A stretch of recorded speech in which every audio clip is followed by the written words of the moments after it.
Bem, amigos do Jornal Nosso Informativo, hoje nós estamos aqui na cidade de Botucatu, isso mesmo, e estamos tendo aí a grata satisfação de sermos recebidos, né, aqui na Superintendência do HC, da Unesp, onde o doutor Zeca Trindade, né, estará falando um pouco conosco aqui a respeito do serviço de saúde oferecido para a nossa região. Então, são inúmeras cidades que utilizam os serviços aqui do HC e nós já vimos aí ao longo de alguns meses atrás e até anos, a gente vem acompanhando e vê aí algumas polêmicas, né, que têm envolvido o HC aqui da Unesp.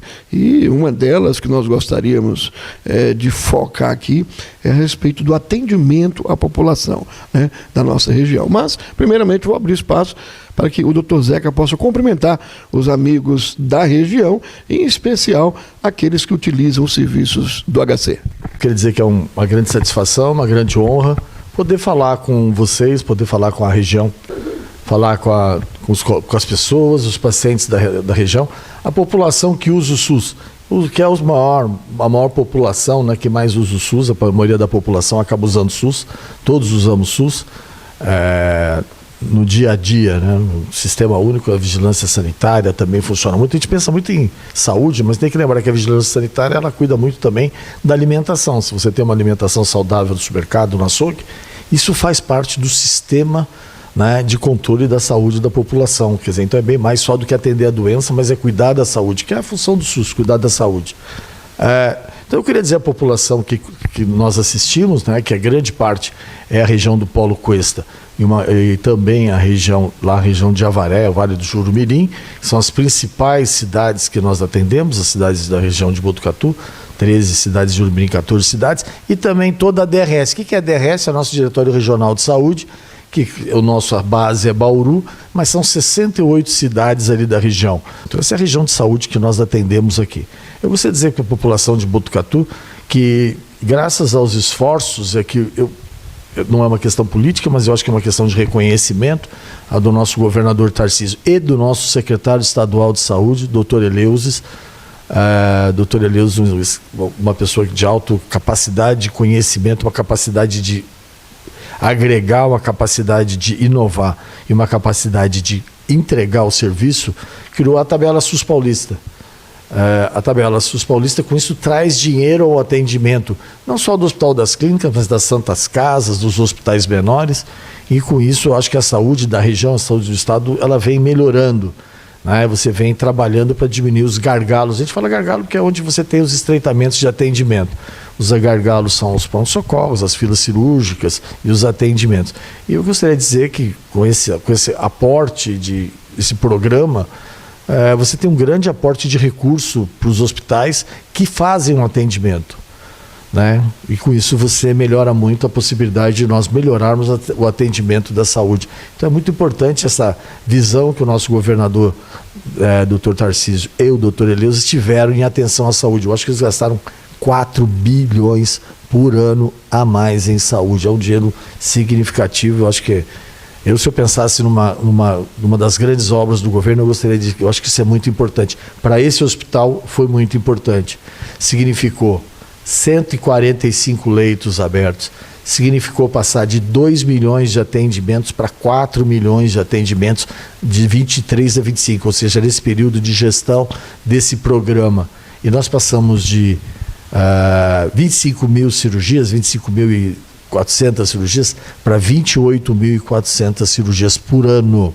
Então, desculpa, cirurgias não, internações, cirurgias foram menos. Mas mostrando o que um programa bem estruturado, a tabela SUS Paulista, a gente chama de tabela SUS Paulista, é um programa de saúde, de ampliação do atendimento e de recursos para que o atendimento seja feito. Isso não é só para o HC, isso foi feito para todas as Santas Casas, isso foi feito para todos os hospitais filantrópicos. Então é um grande programa e com isso melhorou muito a saúde. Eu tenho certeza que vai melhorar ainda mais. O senhor deu um toque aí a respeito dos prefeitos, dessa comunicação, de conscientização da população, e aí a gente vê que os municípios da região, que são atendidos aqui, e até mesmo na sua fala lá na Câmara aqui de Botucatu, o senhor falou isso, que muitas vezes aqui vocês estão absorvendo demandas que não seriam suas, mas que vocês, pelo ofício da profissão, também não podem negar esse atendimento. Esses municípios que integram, eles têm dificultado e acaba o último ponto que seria aqui, ficando com esse gargalo de atendimento e aí gerando essas insatisfações que foram ditas ali na Câmara, que aí o senhor conseguiu muito bem explicar, ali está com maestria, esse funcionamento, como se dá? Então, Frajola, aí nós estamos falando do sistema de saúde, quer dizer, você tem nível primário, secundário e terciário, mas todo mundo é responsável por tudo. De uma maneira geral, a prefeitura fica com o primário e secundário, o Estado fica com uma parte do primário, secundário e terciário, o federal fica com terciário, secundário e primário. Então existe recurso, o recurso é por indivíduo, cada cidadão representa uma estimativa de gasto e você distribui esse recurso por cidadão. Então municípios maiores têm mais recursos, municípios menores têm menos recursos. É mais ou menos a estrutura. E agora também eu sei que a tabela SUS paulista, ela também dá um pouco a mais por cidadão. Então, inclusive, deu para os municípios, agora você falou, eu tinha falado em 4 bilhões para os hospitais, você falou que deu 1,5 bilhão a mais para os municípios. Digo a mais porque já dava, né? Quando começa o governo, você já tinha isso. Então, você teve um incremento em saúde fantástico. Eu acho que isso mostra, né? Eu sempre escutava falar que político não gosta de fazer esgoto, porque tudo que você faz de obra em terra, ninguém vê.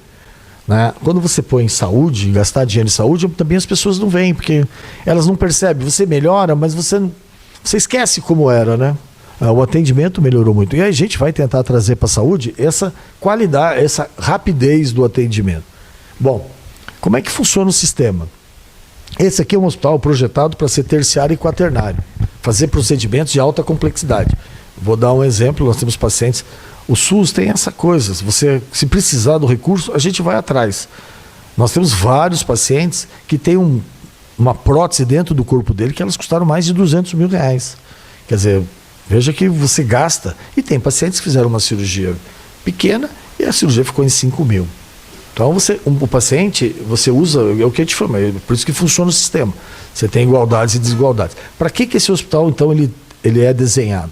Para esses procedimentos muito caros. Dificilmente você vai conseguir isso em pequenas cidades e pequenas unidades, que é um atendimento que a gente chama secundário, cirurgias pequenas, ou são ambulatoriais. Eu nem falei do número de cirurgias ambulatoriais aqui, todas essas 28 mil são só as internadas. O número ambulatorial, a gente joga esse número lá dentro dos 4 milhões, mas que aumentou muito nas pequenas cirurgias, que o paciente vem, opera e vai embora no mesmo dia. A gente chama isso de ambulatorial. O que você espera, então, do sistema de saúde? Que você consiga que os municípios absorvam parte do atendimento. Então, na Câmara eu quis dizer que a maioria dos municípios, maiores, médios, consegue ter uma absorção. Eu acho que eu estava comparando várias cidades, né? E quanto é a demanda das cidades que tem no secundário, porque o secundário é onde a gente poderia ter que os hospitais menores funcionassem. Então, é muito importante que a gente estruture os hospitais menores, secundário, né? Então, você tem lá o Hospital de São Manuel, a Santa Casa, que é filantrópico. Aqui em Botucatu você tem o Hospital do Bairro, que é o hospital municipal, né? Ele não é filantrópico. Você já teve a Santa Casa, hoje ele é um hospital 100% privado. Você tem, acho que Itatinga, um hospital, acho que Conchas está trabalhando para o seu hospital melhorar. Você tem os outros hospitais lá da região do Vale do Jurumirim. Acho que no Vale do Jurumirim, 3 das 14 cidades, 3 não tem hospital. Todos têm um pequeno hospitalzinho, cidadezinhas de 30 mil habitantes têm um pequeno hospital. Se essas cidades conseguirem fazer o atendimento secundário, você tira a pressão do hospital. Então precisa trabalhar para organizar. Como organizar isso? Aí também é óbvio. Todos os hospitais vão fazer tudo? É impossível esses pequenos hospitais fazerem tudo. Por exemplo, se discute muito maternidade. Que tinha que ter uma segunda maternidade. A discussão, agora eu vou dar a minha opinião, isso não é técnico, tá? Uma das cidades teria que ficar com uma maternidade, receber todos os casos baixa complexidade. A outra cidade ficaria, por exemplo, com traumas, com cirurgias mais simples, e ela focaria em algumas cirurgias. Porque você querer que as cidades repliquem todas as especialidades, todas as cirurgias num único hospital, é impossível, é impagável. Não tem prefeito, não tem secretário de saúde que aguenta. Então eu vou dar um exemplo aí de alguns modelos, né? São Manuel tem persistido, ele está persistindo, está lá como ontem, então ela está melhorando a qualidade do seu atendimento e provavelmente nós estamos conversando. São Manuel é um grande parceiro, aí o Candir tem trabalhado, que é lá da Santa Casa. Nós temos trabalhado com o Candir para que a gente possa, pacientes que estão nos prontos-socorros, para diminuir a lotação, essa é uma outra medida, eles irem para São Manuel. Óbvio que aí nós vamos ter um problema. Eu espero que a população entenda, mesmo que você seja um cidadão de Botucatu, que você vá para São Manuel. Lá você vai ter um atendimento de qualidade. Nós vamos estar trabalhando junto com a equipe de São Manuel, então nosso time do pronto-socorro, nosso time da clínica, nosso time dos casos clínicos, 90 e poucos % são casos clínicos de baixa complexidade que vêm dos pronto-socorros. Você vai poder estar lá em São Manuel. Então você vai estar numa hotelaria melhor, diminui a pressão, aí vai ser aquela pergunta, mas eu não quero ir. Nós vamos ter que explicar para as pessoas a importância de ir e por que é bom ir, porque ele vai ter o mesmo atendimento, com a mesma qualidade nossa, com a mesma supervisão das nossas equipes. Então, São Manuel, provavelmente a gente está trabalhando para que ele receba, né, os casos que em vez de vir para o nosso pronto-socorro, iriam para lá e faria uma parceria. Com isso eu melhoraria a lotação, que é isso que nós tínhamos, foi isso que eu coloquei uma linha lá. Aí Botucatu tem trabalhado para fazer as cirurgias, né, de baixa complexidade. Com isso ela vai diminuir a fila, porque se você também diminuir a fila, você tira alguns problemas da população. Óbvio que eu estou falando, mas eu não conheço a lista de cirurgias, quais são as cirurgias. Eu mais ou menos escuto, eu não sou secretário, eu não sou o diretor daquele hospital, então eu não tenho ideia de como trabalha. Mas vamos fazer um exemplo, operou uma vesícula. Se você operar um paciente que tem um cálculo na vesícula, esse paciente que está lá na fila de espera, ele vai sair da fila de espera e ele vai parar de ter as dores da vesícula e parar de ir no pronto-socorro. Então você tem uma ajuda no sistema. Então funciona assim. Itatinga é um grande parceiro nosso. Ele recebe os pacientes para tomar antibiótico, né? Eu agora estou com medo de uma cidade ali da Baixada, Conchas, Bofete, né? Por exemplo, mais uma dessas cidades recebe uma criança que está em tratamento parenteral. As pessoas não sabem. O que é o tratamento parenteral? É você colocar comida pela veia. É altamente caro, altamente especializado. Nós damos a comida parenteral, ela vai... São pessoas que são condenadas a morarem no hospital. Nós temos pacientes que moram no hospital, porque elas não têm condição. A pessoa não tem intestino. Ela não tem como... Não adianta comer, ela não consegue absorver. Ela come, mas ela não absorve, ela não tem intestino. Essa pessoa, se você não tivesse esse tipo de atendimento, ela provavelmente já teria morrido. Ela está internada. Você imagina uma criança de 7 anos. Você dizer para uma criança de 7 anos que a vida dela é dentro de um hospital para o resto da vida, né? É um inferno. Então nós temos um programa, que é um programa fantástico também ali do grupo da Clínica Médica, Dr. Sérgio. E qual é o programa? Ela fica algum tempo, a gente leva a estrutura, óbvio que a prefeitura tem gasto para a prefeitura, a gente tem que entender que para a prefeitura é um gasto grande, mas que ela vai ter que ter alguém da equipe dela, eu não posso ter uma equipe 24 horas nossa lá, alguém da equipe dela, que vai atender aquele paciente enquanto ele estiver na casa. Ele consegue ficar quanto tempo? Às vezes consegue ficar 15 dias, um mês em casa, depois volta, passa mais quase 6 meses, aí volta, passa 15 dias. Imagina a alegria de você poder, 10 anos de idade, 8 anos de idade, conviver com a sua família, receber a visita dos seus familiares na sua casa. Né? Imagina, quer dizer, você não está... Porque imagina você viver no hospital. Viver no hospital, entre 4 paredes, quer dizer, você se adapta, mas eu acho que deve ser uma sensação, uma sensação de você estar com uma restrição, de a sua vida está muito limitada.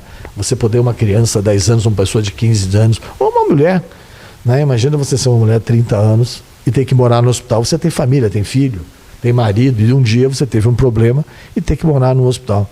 Veja esse programa, né? Então eu agradeço muito aos municípios, eu sei que é um sacrifício, talvez a população ache, não consiga perceber o custo desse sacrifício, porque a gente acaba, às vezes, dizendo, não, eu pago, eu tenho direito. Eu acho que a gente tem que dizer o seguinte, eu pago, todo mundo paga, vamos distribuir os direitos, né? Talvez menos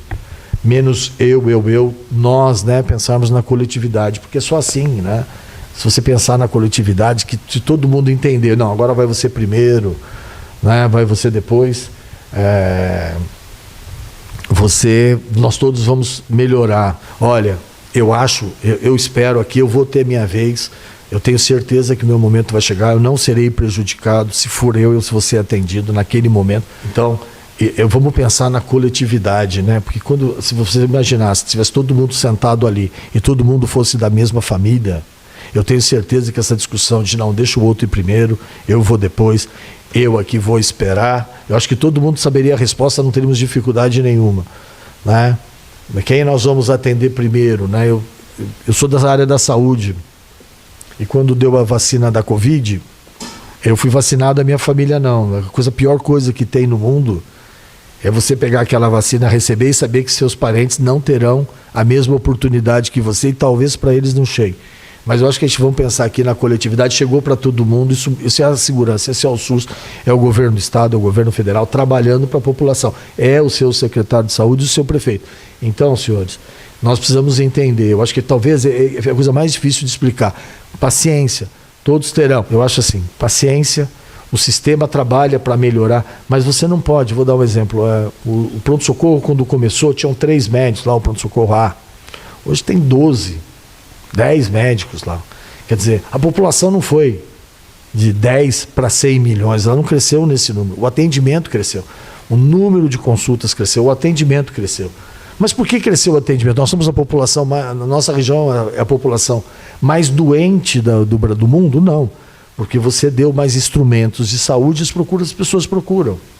Então elas fazem com que a qualidade do atendimento, e você confia que você vai ter um atendimento, você vai fazer seu exame, você vai ser atendido, faz com que você vá lá.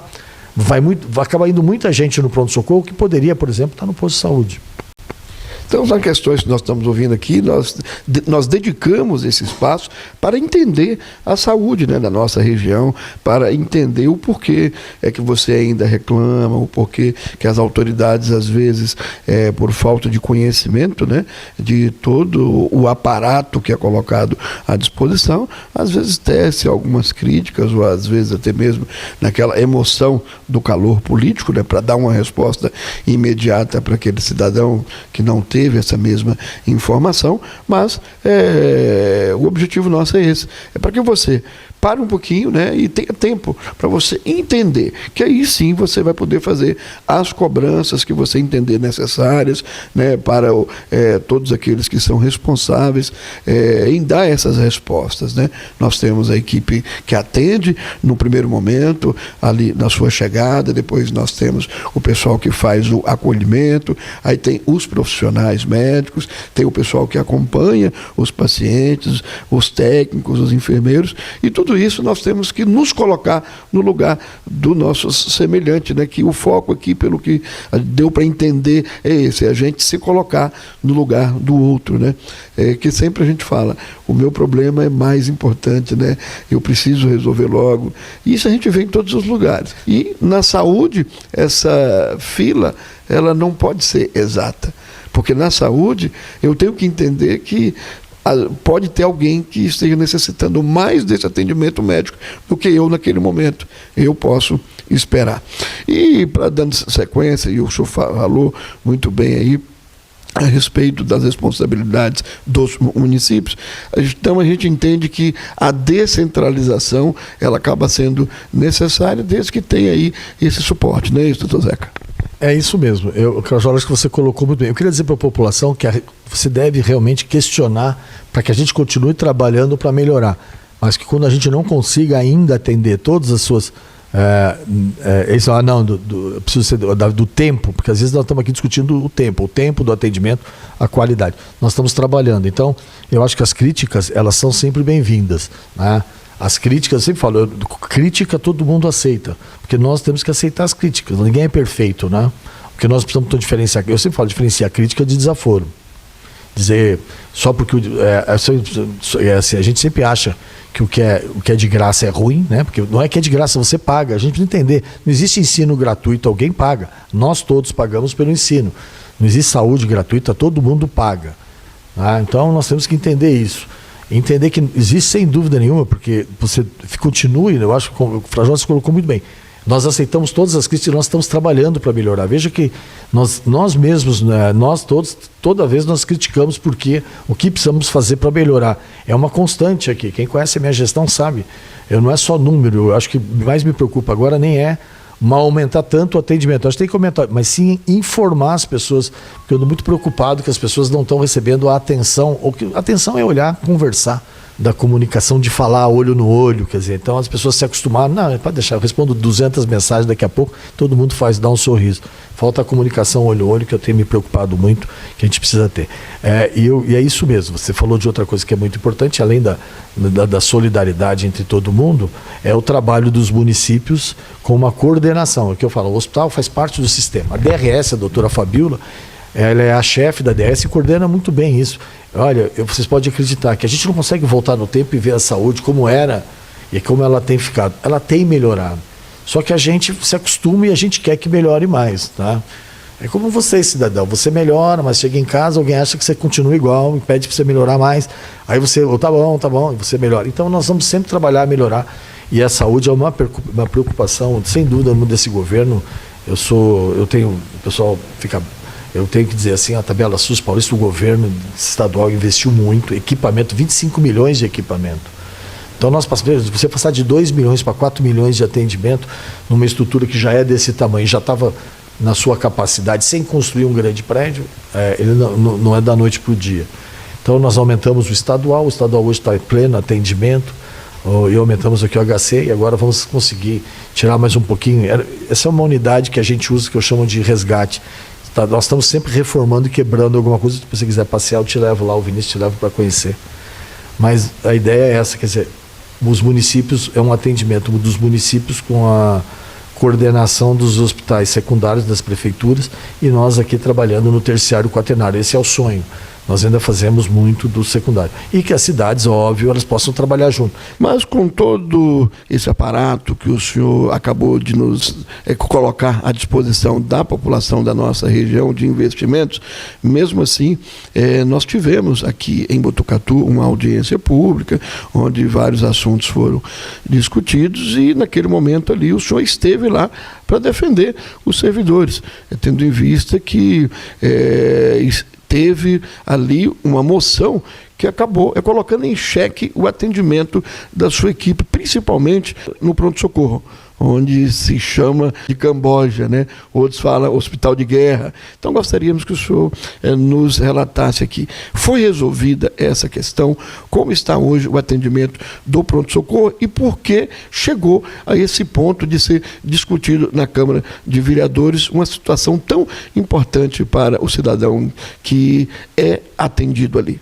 Eu vou explicar para a população o número de atendimentos, né? Então, quando a gente fala que passou de 2 para 4 milhões de atendimentos e de 25 para 28 mil internações, você mostra que você está fazendo muito.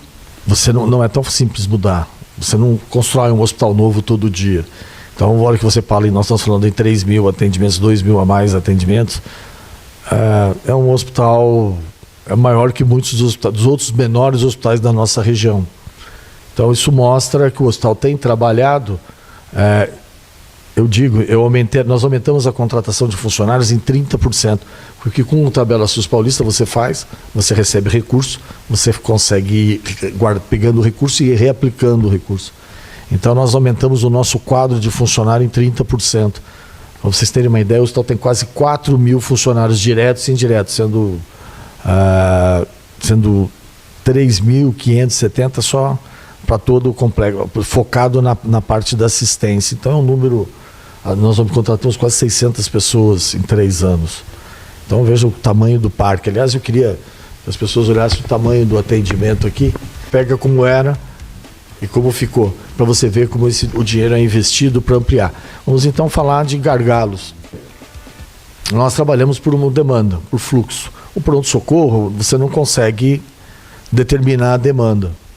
Então tem dias que tem épocas que o pronto-socorro ele vai estar muito mais lotado. E com isso você tem ali a nossa observação, que é uma área que foi completamente remodelada.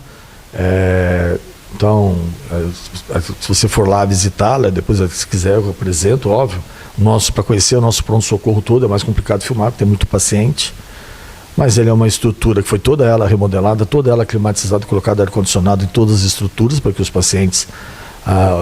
os banheiros foram reformados, a estrutura toda foi reformada. Ali nós estamos discutindo de uma sala de observação. As pessoas elas chegam na emergência. Nós temos uma ala de emergência que recebe os pacientes e com isso você vai transmitindo os pacientes de menor gravidade vão para salas menores. Nós temos várias alas, essa é uma das alas. Essa ala, as pessoas vejam como uma melhoria, leva a um momento, as pessoas elas entendem a melhoria e depois nós precisamos fazer mais melhorias. Antigamente os pacientes ficavam nos corredores dos pronto-socorros, não só aqui, só ver filme de televisão, em qualquer filme, e assistir os pronto-socorros de todas as regiões, todas as cidades, grandes pronto-socorros, você vai ver um monte de paciente pelos corredores dos pronto-socorros. Hoje nós montamos essa estrutura para melhorar a acomodação dos pacientes. Então a observação, o paciente ele vai para a observação e ele fica de 24 a 48 horas lá. E o médico, a equipe médica tem que decidir se esse paciente vai sair de alta ou ele vai precisar de internação. Porque nem todo mundo que está na observação precisa internar. Mas às vezes o médico ele quer que o paciente fique lá em observação até 24 horas. A ideia é que fique só até 24 horas. Mas você vai dizer, não, mas eu sei de pacientes que ficaram 48 horas, 2, 3 dias. Às vezes a equipe médica, ela não toma essa decisão de internar no primeiro momento. Ela precisa de mais 48 horas. Então, quando ela toma a decisão, o paciente entra no que nós chamamos de momento zero. A partir daí, nós temos que conseguir um leito. A gente não vai atrás de leito enquanto a equipe não solicita. A equipe médica tem que solicitar. Então, muitos pacientes que ficam, às vezes, ficam um pouco mais lá e demoram mais, porque numa fase inicial, a equipe médica ficou na dúvida se internar ou não. Então, com isso, você fica alguns pacientes lá. Como diminuir, como melhorar? Então, o que nós fizemos para melhorar o atendimento? Contratação de médicos e funcionários. Ali no pronto-socorro, nós aumentamos de 100 para 140 funcionários mês retrasado e agora, recentemente, chegaram mais 40 funcionários. Então, você contrata gente para atender a população. O que nós fizemos para melhorar? Estamos contratando máquinas de automação. Então, equipamentos para medir pressão, a oxigenação, para medir pulso automático. Coloca o equipamento, ele mede. Com isso, você diminui o esforço, as equipes vão poder avaliar melhor os pacientes. E como faz, então, para conseguir internar mais paciente? Você não pode construir um hospital a cada semana. Então fica uma discussão, precisamos fazer um novo hospital. Quando alguém falar em um novo hospital, senhores, nós estamos falando de um projeto para daqui a 5, 6 anos. E depois você não só o hospital, você tem que encher o hospital. Então o que nós fizemos? Com a tabela SUS Paulista, nós aumentamos 145 leitos. Pô, mas 145 leitos, você tem uma ideia, nós tínhamos 400 e poucos leitos, hoje nós temos 540 leitos. Não é pouco leito. Então esse foi um primeiro momento. Você aumentou a capacidade de absorver do hospital de fazer os procedimentos. 28 mil internações, de 25 para 28. Como aumentar mais? Como diminuir as filas? O que nós temos tentado trabalhar junto com os municípios, por exemplo, nós temos um programa, tem paciente que fica ocupando um leito aqui internado, que é justo, e ele fica aqui 30 dias tomando antibiótico, porque nós temos o antibiótico que nós aplicamos. Esse paciente pode ir para casa e tomar antibiótico lá na sua cidade. Pode tomar em Botucatu, pode tomar em Conchas, pode tomar em Bofete. E nós damos o antibiótico. Ele vai para casa e a prefeitura vai com todos os antibióticos. Porque às vezes a discussão é, o antibiótico custa dinheiro, não tem o recurso. Nós damos o recurso, nós abrimos mão do recurso, de receber o recurso e passamos para o município. O paciente vai para casa, fica bem acomodado, é o que a gente chama do projeto Melhor em Casa. Ele vai ficar bem acomodado lá. Ele não precisa ficar aqui. Eu brinco muito, falo que quem gosta de hospital é médico e funcionário. O paciente quer ficar em casa, você não quer ficar internado, porque já ficou internado aqui. Então nós temos esse programa, foi isso que nós fizemos, são medidas. Então qual foi a medida? Aumentamos o leito. No momento você aumenta a produção, você aumenta o atendimento, você cria novas demandas, volta a encher o pronto-socorro. Precisamos então fazer agora com que o paciente não fique muito mais tempo do que precisa internado. Se eu trato um paciente 7 dias, ele já pode ir para casa, mas ele não vai para casa porque ele está tomando antibiótico e ele tem que ficar 30 dias, a gente fala que eu tenho um leito dia ocupado. Outra coisa, algumas altas acontecem depois das 7 da noite. Aí eu ligo para a prefeitura e falo, pode vir buscar o paciente. Eu vou ligar para ninguém, né? Porque provavelmente a prefeitura já fechou sua assistente social, seu serviço de ambulância e transporte de pacientes. Porque as prefeituras buscam seus pacientes. E os familiares não têm condição, e não vão vir de táxi aqui, né? Então, o que você faz? Você dá alta ao meio-dia. Você tenta trazer a alta ao meio-dia. Aqui é um hospital escola. Então, um hospital escola, ele é um hospital onde você tem o treinamento. Tanto que quando fala que não tem ninguém vendo o paciente aqui, eu gostaria de dizer que nós temos quase, só de aluno, nós temos quase 3.000 alunos andando pelo hospital todo dia vendo o paciente. Então tem lá vendo, conversando, examinando. Então é muito aluno, muita gente aqui, porque isso faz parte da assistência. Se você vem num fim de semana e vê o hospital, parece que não tem ninguém. Vem durante a semana, se você vê um monte de gente andando, mesmo no pronto-socorro, dizer que falta gente lá. Tem gente lá, médico, aluno, residente, treinando, né? Nós temos 600 residentes. Temos alunos aqui, a Medicina Nova, nós temos alunos do 4º, 5º, 6º ano aqui, então nós temos muita gente aqui. Então, alunos da enfermagem, alunos técnicos e enfermeiros de vários cursos, né? Cursos técnicos da ETEC, nós temos aqui também alunos aqui. Então, essa foi uma medida. Outras medidas para você melhorar o atendimento e o processo dos pacientes. Às vezes você interna num dia e opera no outro. Agora nós estamos fazendo internar no mesmo dia que eu opero. Eu ganho um leito dia. Desculpa ser técnico, viu? Mas eu acho que as pessoas entenderem o que significa isso. Nós fazemos 30 cirurgias eletivas por dia, 30 leitos dias. Multiplica por 365 dias, mais leito para internar. Então, se eu ficar menos tempo internado, ou porque eu não chego muito antes, ou eu saio mais cedo, eu consigo fazer com que a prefeitura busque. Então, no mesmo dia que aquele paciente saiu meio-dia, eu arrumo o quarto, são 4 horas. Às vezes eu vejo reportagem, estou aqui, vi que tem um leito vago e ninguém interna. Aquele leito vago ele está ocupado. Ou o paciente está no centro cirúrgico, ou ele já vai chegar aqui para internar. Ele está fazendo exame e vai internar. Então, por isso que parece que o leito está vago, né? Porque aqui você tem vários quartos. Outra coisa que as pessoas precisam entender, que são as coisas que você não tem controle sobre elas. De repente você tem uma virose, uma gripe, uma virose, que você precisa, ou uma infecção, que você precisa isolar o paciente. Ele tem que ficar sozinho no quarto. Olha, esse hospital, ele é um hospital de 1940. Ele foi feito naquela concepção em que eram quartos para 6 pessoas. Eram grandes quartos. E nós estamos aos poucos reformando o hospital para que você faça quarto no máximo para 2, mas que você possa ter apartamentos. Por que é importante apartamento? Alguns pacientes, por questões médicas, não questões sociais, ele tem uma infecção que ele pode contaminar outros, ele fica sozinho no quarto. Esse paciente usa o que nós chamamos de isolamento. Então, às vezes eu tenho pacientes que ficam mais. Outro dia, esse fim de semana, teve um paciente mesmo que ficou mais dias no pronto-socorro porque ele precisava de um isolamento. Então, ele não tinha como subir para uma enfermaria, porque eu precisava de um apartamento, eu precisava liberar um apartamento. Eu não tenho tantos isolamentos. Então você vê que não é só uma questão, tudo isso é muito complexo. Então não é só uma questão assim, não, abre leito, contrata mais gente, vamos fazer um segundo hospital. É questão que você tem que trabalhar isso todo dia. Outro dia alguém me perguntou, eu falo que o sistema de saúde, trabalhar no hospital, você trabalha no que a gente chama de o caos. Você tem o caos, porque você tem a imprevisibilidade em muitos aspectos. E o que você tem que fazer é diminuir a variabilidade dos processos e os processos que você consegue controlar para facilitar e ficar mais fácil atender. Então, quando as pessoas falam do pronto-socorro, eu gostaria de dizer que essa é uma característica do nosso pronto-socorro. Eu também, a outra medida que a gente poderia fazer é dizer, não, está lotado, chegamos na capacidade, agora não vem mais ninguém. Não tem problema nenhum, eu resolvo o problema do hospital. Mas o que eu faço com o cidadão? Então a pergunta para o cidadão é, será que às vezes não é melhor eu chegar no primeiro momento, ficar numa área ou num corredor não tão bem acomodado, mas com a certeza que eu vou ter aquele atendimento de qualidade da Unesp, que só esse hospital consegue dar? Esse hospital consegue dar atendimento e tratamentos para a população que talvez ela não consiga em outro hospital? E a resposta, eu vou dizer para vocês a resposta é sim.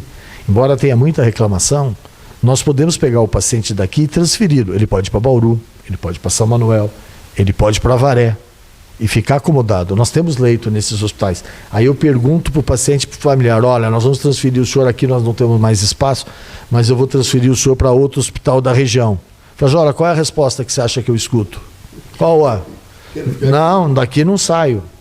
Então, quando você tem a capacidade, as pessoas reconhecem a qualidade do atendimento, talvez as pessoas, a maioria das pessoas, consigam entender que talvez esse seja um pouco do desconforto para conseguir aquela qualidade. Mas as pessoas podem saber que nós não achamos que as pessoas têm que ficar lá.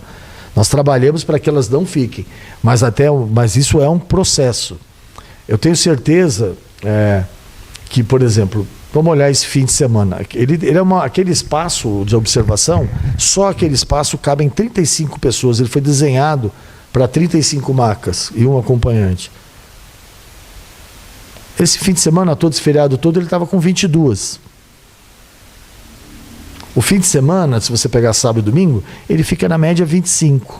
No domingo ele começa a chegar em 30. E às vezes você chega aqui, durante o dia, ele está com 45. Então ele passa de 10. Então nós temos trabalhado para que a gente tenha que tomar outras medidas. Quais são as outras medidas que eu chamo que são medidas drásticas? Essa é a medida drástica. Quando ele hoje passa de 35... nós reorganizamos, a maca vai ficar nas enfermarias, não internado. Isso é umas coisas que as pessoas depois reclamam. Você coloca uma maca em cada enfermaria, em cada ala da enfermaria. Ela fica dentro da enfermaria, não fica num leito, porque não tem leito. Mas isso é péssimo. Mas você tem que imaginar que uma discussão também é a qualidade do atendimento. Numa enfermaria de 20 pacientes ou 15 pacientes, se você colocar um 16º paciente, a equipe de enfermagem dá conta, o médico dá conta. Lá, se você deixar 10 pacientes, que eu acho que era uma reclamação, a equipe não dá conta. Então, isso é uma medida que a gente faz. Redistribui um paciente por enfermaria. Com isso, nós temos, numa emergência, quando estoura lá, aumenta muito o atendimento, que não tem essa programação, a gente consegue colocar pelo menos 20 pacientes em melhores condições do que você colocar 20 macas no corredor do pronto-socorro, senão a gente teria que distribuir pelo corredor do pronto-socorro. Com isso, a gente está fazendo. Qual é a outra medida, que é a medida mais drástica? Nós cancelamos as 30 leitos de internação de cirurgias. Então eu pego os 30 cirurgias eletivas, se a coisa entrar, fica muito difícil para o hospital, nós cancelamos, ninguém entra para uma cirurgia eletiva. Isso é um problema, porque alguém vai deixar de operar um câncer naquele dia, um câncer, né, uma cirurgia de coluna, uma cirurgia... Então isso é um problema. Então, aí é a pergunta que eu faço para todos nós. O que é menos pior? Você ficar numa maca no corredor, ou você cancelar a cirurgia de uma pessoa? Não é tão fácil esse equilíbrio do dia a dia. E o pessoal da assistência aqui faz muito bem, com muito cuidado e com muita atenção à população. A gente, óbvio que você não vai poder, você evita cancelar uma cirurgia de câncer, porque aí para o paciente é muito pior esse paciente não conseguir internar do que alguém lá no pronto-socorro que está com uma infecção que 3 dias de antibiótico ele vai poder ir embora. Então ele fica lá na observação 3 dias, é o ideal, eu peço desculpas. Nós estamos trabalhando para diminuir. E acreditem, se não fossem essas medidas do governo, de aumento de leito, aumento de receita, que é a tabela SUS paulista, acredite em mim, talvez hoje a discussão não fosse, nós temos ali 30, 35, 40 pacientes, talvez a discussão hoje era termos 100, 150 pacientes. Então eu acho que está sendo feito bastante pela saúde, porque hoje existe a opção de você ser atendido nos hospitais da região e nós estamos trabalhando para melhorar.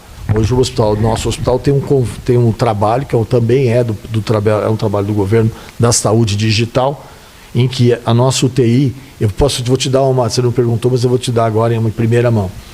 Nós estamos aqui, é um programa do Saúde Digital, então do governo Tarcísio, do Dr. Eleus, nosso secretário, que está implantando a saúde digital e nós estamos implantando aqui no hospital a tele-UTI. O que significa isso? Nós já tínhamos um programa da tele-UTI entre a Faculdade de Medicina da USP, o Hospital das Clínicas da USP, e aqui o Hospital das Clínicas da Faculdade de Medicina de Botucatu, que os pacientes eram acompanhados por todas as equipes. E agora a Botucatu, dentro desse programa, fez um convênio com São Manuel. A UTI de São Manuel, senhores, ela tem hoje o mesmo protocolo de atendimento e ela tem a orientação dos nossos profissionais. Com isso, nós estamos trazendo uma parceria com São Manuel, em que vai melhorar, olha, óbvio, São Manuel sempre melhora, né? Da mesma maneira, a trocar informação e conhecimento melhor. Com isso nós vamos melhorar o atendimento e harmonizar o atendimento, fazer com que ele seja a mesma padronização da nossa região. Então hoje você pode ficar tranquilo, você poderia ficar no passado também, eu não tenho dúvida nenhuma na qualidade do atendimento da UTI de São Manuel, mas hoje elas estão conectadas. E aqui agora, no dia 26, nesse mês aqui, nós estamos começando, nós já estamos prontos, uma UTI digital, uma UTI digital. O que significa isso? Essa é a primeira UTI da região.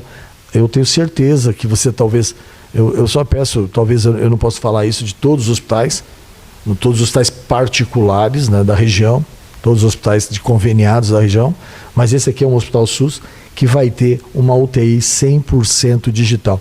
A hora que o paciente, quando estiver no seu quarto, e aliás as UTIs é um por quarto lá na UTI, se você quiser visitar, quiser conhecer, depois da inauguração, tá? Inauguração, porque tem que ser segredo, senão você vai me furar a minha inauguração. O pessoal fala, mas eu já vi isso lá no nosso informativo. Isso é velho, o cara está inaugurando, isso eu já tinha visto. Não, também não pode. Né? No dia 26 agora, provavelmente, vai estar inaugurando. Então essa área que nós estamos reformando, essa área, ela vai ter uma UTI, o paciente entra no quarto, ele vai estar dentro do quarto e você vai ter controles, pressão, pulso, oxigenação, todo o controle numa central, tudo, o paciente 100% controlado, o peso, eu posso estar exagerando, mas eu acho que eu tenho certeza disso. O peso do paciente, vai estar sendo sabido. Então, se ele perder muito peso, mas não, você está preocupado com peso, porque quando o paciente no hospital perde muito peso de forma aguda, nós pensamos que ele está tendo um problema a primeira coisa que você perde é água, né? Então, desidratação. Então, isso é muito importante, não é o peso só de caloria. Inclusive, você vai poder, a equipe é altamente competente, a equipe da doutora Paula Gaiola, altamente competente, né? Todo o time da cirurgia, da clínica, né? Eles são da clínica geral, altamente competente. Aqui me perdoe todos os meus professores lá que são altamente competentes, eu não cito todos, mas são todos, é uma equipe fantástica da clínica, o pessoal da clínica. E a doutora Paula que toca, que é a coordenadora dessa UTI, um serviço fantástico, maravilhoso para trazer para a população. São 10 leitos, nós inclusive estávamos no 9, agora vão ser 10 leitos altamente tecnológicos que vão melhorar em muito o atendimento. Com isso, nós acabamos essa reforma, estamos prontos. Nós temos uma ala uma ala antiga, que nós chamamos de G2, que essa ala são 17 leitos, que nós estamos trabalhando também para termos mais 17 leitos de atendimento.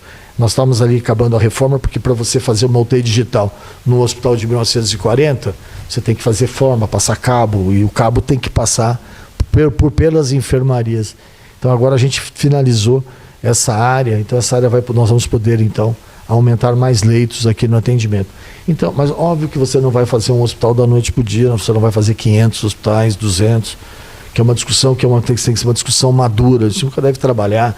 Óbvio que a gente trabalha sob pressão, mas as decisões elas têm que ser muito bem feitas para que você não crie estruturas que depois você tenha dificuldade de dar o atendimento, porque isso é recurso público e nós temos que cuidar muito bem do recurso público. E aqui a gente tem uma preocupação muito grande em entregar para a população, porque é o que o doutor Eleuso sempre disse. Nós temos que entregar para a população não só tecnologia, não só técnica, não só número de atendimento, mas qualidade do atendimento.